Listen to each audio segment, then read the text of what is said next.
Hola chicos, muy buenas noches, bienvenidos a Planeta Despierto. En esta noche de domingo 8 de octubre del año 2023 vamos a hablar de la leyenda del arroyo Mallada. Para quienes sean de otros países, les cuento que este arroyo Mallada se encuentra en la ciudad de San José de Mayo, en la República del Oriental del Uruguay, en América del Sur. Y vamos a hablar de una famosa leyenda que hay acerca de este arroyo Mallada. Comenzamos. Mucho antes de que, junto a 50 familias provenientes de España, el teniente de dragones Eusebio Vidal llegara a establecerse sobre las costas del río hoy llamado San José, en el año 1783, iniciando así lo que hoy es la ciudad de San José de Mayo, el paisaje y los habitantes de esta zona eran muy diferentes. Para aquel entonces, quien dominaba la zona sur de lo que actualmente conocemos como Uruguay era la nación charrúa, cuyos integrantes solían moverse por la costa del Río de la Plata, desde Rocha hasta el río Uruguay en Colonia, pasando, lógicamente, por lo que hoy es el departamento de San José. En ocasiones, algunos grupos se adentraban varios kilómetros al norte del territorio y se establecían en las márgenes de algunos ríos con montes frondosos, donde podían pescar, cazar y por ende tener comida y abrigo. En una de esas incursiones, varios charrúas llegaron hasta las orillas del río San José, al punto que conocemos como Picada Varela. Huiday, que en charrúa quiere decir luna, era una indígena joven, de piel delicada y cabellos largos y negros, que durante su primer embarazo solía cantar dulcemente sentada en la arena caliente por el sol, mientras acariciaba su vientre y mojaba sus pies en las cristalinas aguas del río. Su compañero Bilú, cuyo nombre en la lengua charrúa significa hermoso, la miraba desde lo lejos mientras tallaba en piedras afiladas puntas de lanzas y flechas, con las que después saldría a buscar sus presas para alimentarse. Pescados, ñandúes, mulitas o lagartos les provenían de buena carne, pero lo que prefería eran los carpinchos y zorros, dado que este animal, además de carne, también les proporcionaba su piel suave y abrigada, ideal para afrontar los fríos e intensas lluvias en las épocas de invierno. Bilú era uno de los muchachos más jóvenes de la tribu, fornido y de piel cobriza. Su valentía demostrada en varias oportunidades y su fiereza para detener a los suyos habían quedado en evidencia muchas veces, ganándose así el respeto de toda la tribu, incluido el cacique.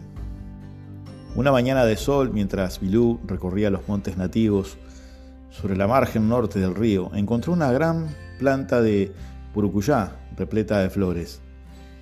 Como sabía que a Huiday le encantaban esas flores, la llamó para que cruzara y pudiera contemplarlas.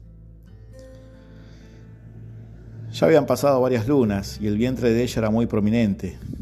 Pese a eso, al escuchar de la voz su amado se incorporó y con sus dos manos posadas sobre su ombligo caminó por la arena hasta una playita, donde el agua le llegaba hasta las rodillas. Llegar hasta donde estaba Bilú solo le demandó algunos minutos. Se maravilló al contemplar las flores de burucuyá y tras pedirle permiso a la planta y luego a la gran madre naturaleza, cortó una y se la colocó en la larga y negra y brillante cabellera que le llegaba hasta la cintura. Bilú extendió su mano y juntos se adentraron entre los ceibos, espinillos y coronillas. Caminaron mucho observando el entorno. Cada metro que recorría se convencían más y más que ese era el lugar perfecto para establecerse hasta que ella diera luz. Las horas pasaron y ya, con la tarde muy avanzada, consideraron conveniente regresar con el resto de la tribu.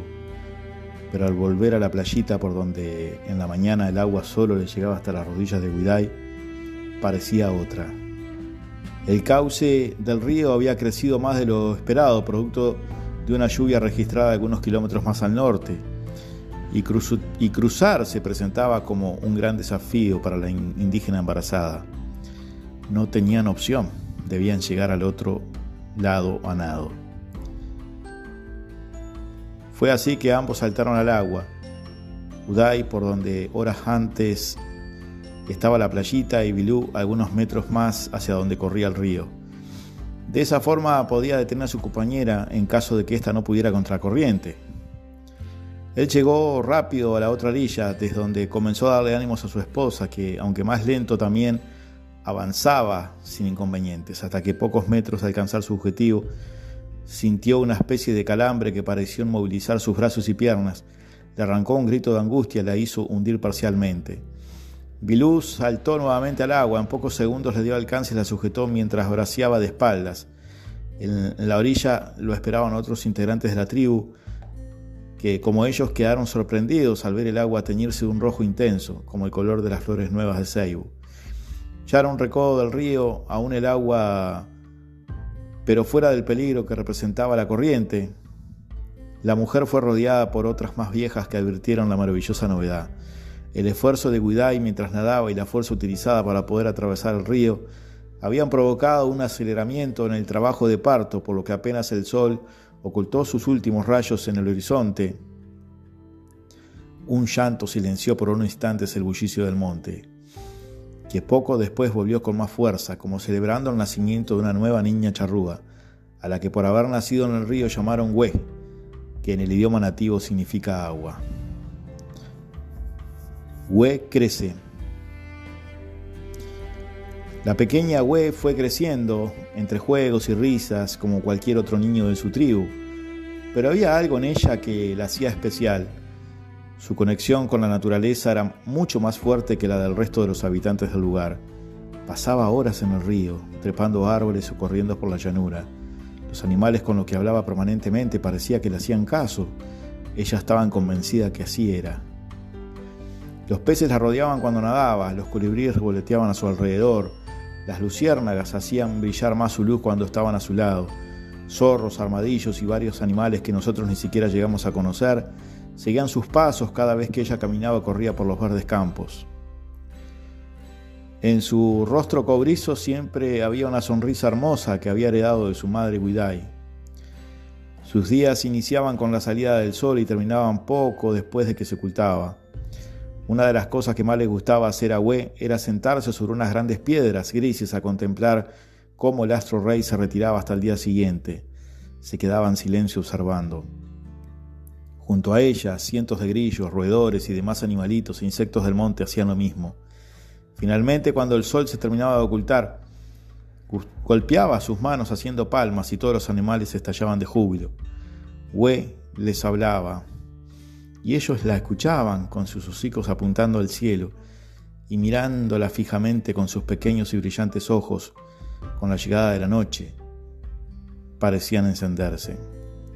Cuando decían Diabum, dormir, ella se levantaba y se dirigía al campamento donde la esperaban sus padres y demás miembros del grupo, sentados alrededor de una gran fogata donde los más ancianos contaban historias y transmitían sus conocimientos a los jóvenes. A Hue le encantaba escucharlos mientras veía sus rostros, arrugados por el tiempo, iluminarse tenuamente con las llamas rojizas, dándole un aspecto mágico. Por su parte, los animalitos corrían a sus madrigueras, nidos y cuevas. Todo era maravilloso. Sus primeros años fueron de abundancia alimenticia, abrigo y felicidad, pero un verano todo comenzó a cambiar. Hacía mucho tiempo que los frutos no nacían en los árboles. Varios de sus amigos animales empezaron a verse muy flacos, pescas casi no había, y cuando su papá salía de casa con otros de guerreros de la tribu, solía regresar con presas pequeñas. Esto por un lado alegraba a Hue, dado que le daba mucha pena ver animales muertos, y por otro le generaba una profunda angustia, pues sabía que esa escasez no era un buen presagio. Una mañana la niña despertó con una sensación extraña, como con un presentimiento que la angustiaba.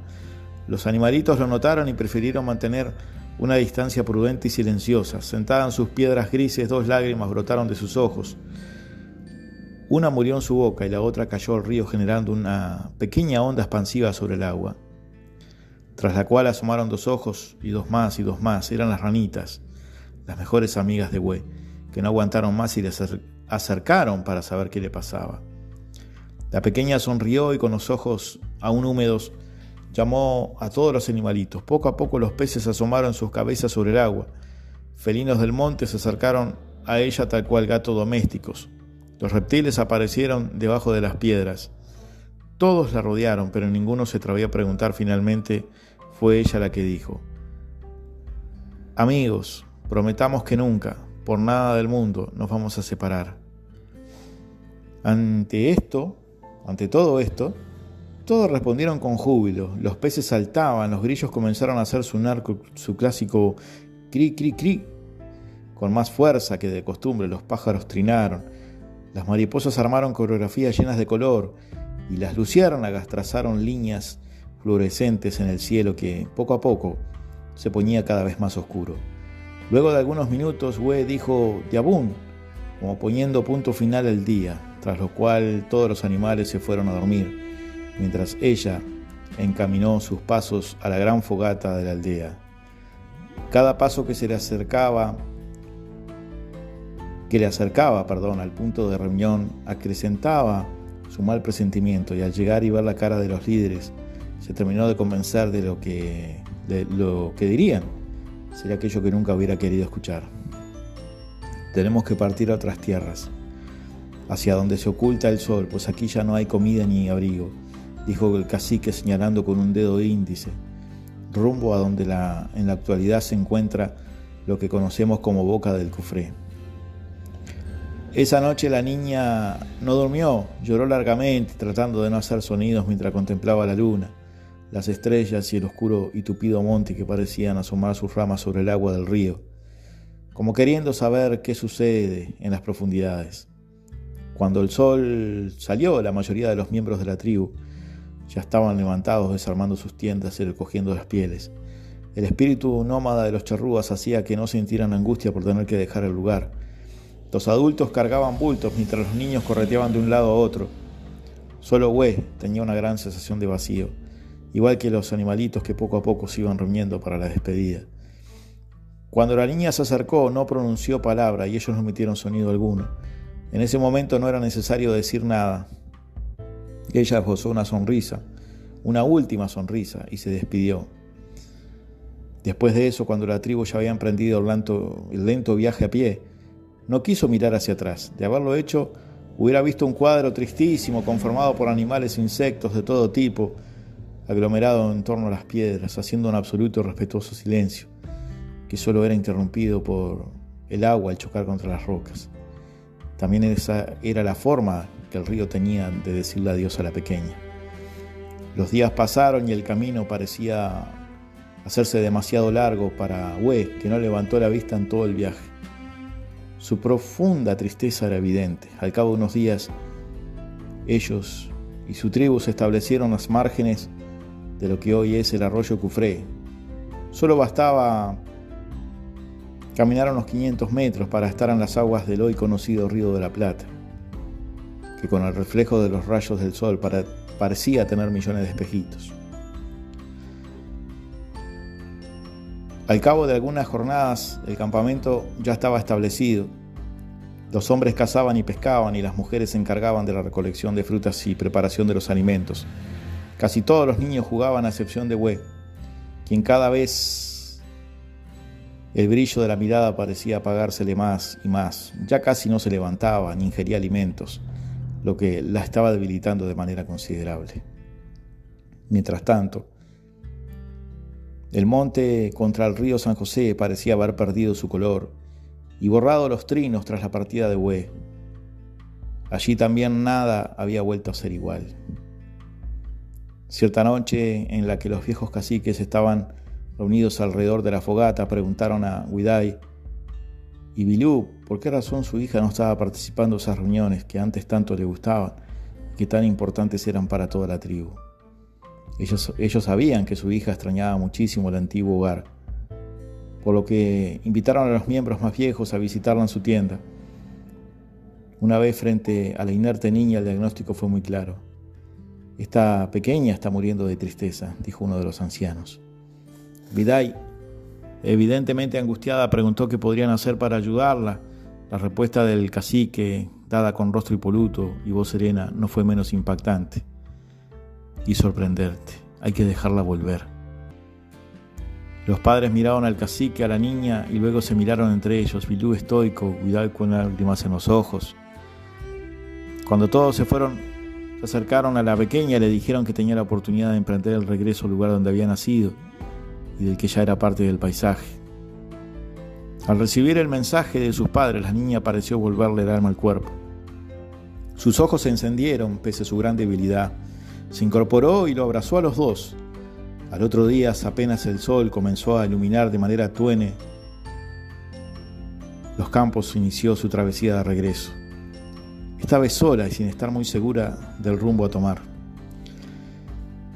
Las primeras horas del viaje transcurrieron sin novedades. Con los pies descalzos y sus largos cabellos negros al viento avanzó varias leguas, pero cuando la luz del día ya no estuvo y las estrellas se mostraban como luciérnagas suspendidas en la bóveda celeste, sintió un cansancio muy intenso como nunca antes tenía, sus piernas muy acalambradas y sus párpados parecían pesarle mucho. Se durmió profundamente o desvaneció sobre una pradera verde y extensa. Despertó al otro día cuando el sol ya había corrido bastante en su viaje diario que une el este con el oeste. Hue se levantó con mucha dificultad y siguió avanzando. El entusiasmo le decía que corra, pero los dolores le detenían. Caminó lento, imitando a los viejos de la tribu. Se ayudó con una rama que usó como bastón. Cayó una vez, se levantó y avanzó, ciclo que sucedía cada vez más con frecuencia, dado que su debilidad se acrecentaba. Ya en la tardecita, cuando atravesaba una gran llanura en lo que hoy es la zona del Carretón, apoyó demasiado su humanidad en la rama que oficiaba de bastón y ésta se quebró, haciendo que una vez más la joven indiecita cayera al piso.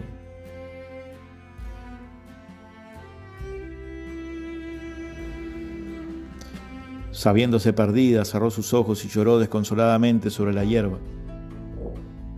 apretando sus rodillas en los brazos en posición fetal. El sol aún no se había ocultado por completo, pero la niña sentía que la noche eterna se acercaba para ella y se dispuso a recibirla. Hue estaba tan cansada y triste que de repente le pareció estar teniendo alucinaciones, más que visuales sonoras, dado que en el medio del silencio le pareció escuchar crack, crack. Se quedó inmóvil hasta que nuevamente escuchó el sonido, crack, crack, por lo que se esforzó para abrir sus ojos, aún con la niebla que dejan las lágrimas empezó a distinguir. A su lado habían llegado cientos de sus amigas ranitas que al observar que la pequeña aún estaba con vida, comenzaron a croar con más fuerza. La niña sonrió, trató de incorporarse, pero no pudo. Apenas logró mantenerse de rodilla apoyando sus manos en el piso. Al ver la mirada de sus amiguitas no pudo evitar comenzar a llorar nuevamente, pues sabía que sus fuerzas ya no le alcanzarían para llegar hasta el río. Lloró y poco a poco su cuerpo se fue transformando en su nombre, agua, y en estado líquido se comenzó a avanzar. El suelo reseco hacía lento su cruzada, pero como un milagro, el horizonte se empezó a cargar de nubes negras y a los pocos minutos comenzó a llover, uniéndose el agua del cielo con el charquito que ahora era la niña y que como babosa se arrastraba entre totoras y cardos. Hue continuaba su camino y cuando parecía ya no poder seguir, las ranitas croaban y croaban más fuerte, asemejándose a piedritas chocando entre sí, dándole aliento. Así cruzaron los campos, algunos que ahora bordean y otros que directamente se convirtieron en la ciudad de San José de Mayo. Se sobrepusieron a muchos obstáculos hasta que al final se escuchó el arrullo del río, lo que le dio el impulso que la niña necesitaba para casi alcanzarlo, pues para lograrlo definitivamente y como una prueba del destino, solo debería sortear las piedras grises en las que tantas veces se reunió con sus amigos del monte. La astucia de la niña, ahora en estado líquido, quedó demostrada cuando, para lograr superar este último obstáculo, se desvió por una pequeña pendiente que la empujó con fuerza hasta que por fin, tras un salto, se produjo el encuentro mágico que convirtió a la niña y el río en una sola cosa. Si nos paramos sobre cualquiera de los puentes existentes sobre el arroyo Mallada de San José de Mayo durante estas tardecitas de días en los que estuvo lloviendo, podemos escuchar el croar de las ranitas como piedritas chocando entre sí, dándole aliento al agua que corre zigzagueante rumbo al río, avanzando como en una carrera eterna, antes superando los obstáculos naturales, hoy atravesando toda la ciudad, pues con el tiempo su camino ha cambiado, pero siempre, siempre tendrá el mismo final, y de esa manera tanto Hue como sus amigas ranitas y demás habitantes del monte siguen sin romper su promesa hasta la actualidad. Esta hermosa leyenda del arroyo Mallada fue escrita por el autor César Reyes. Es una hermosa leyenda que quería compartir con ustedes. Muchísimas gracias. No olviden suscribirse a Planeta Despierto y por favor denle like y compartan el video con todas sus amistades, amigos y familiares. Se lo agradeceremos de corazón. Que tengan un hermoso inicio de semana. Nos vemos pronto.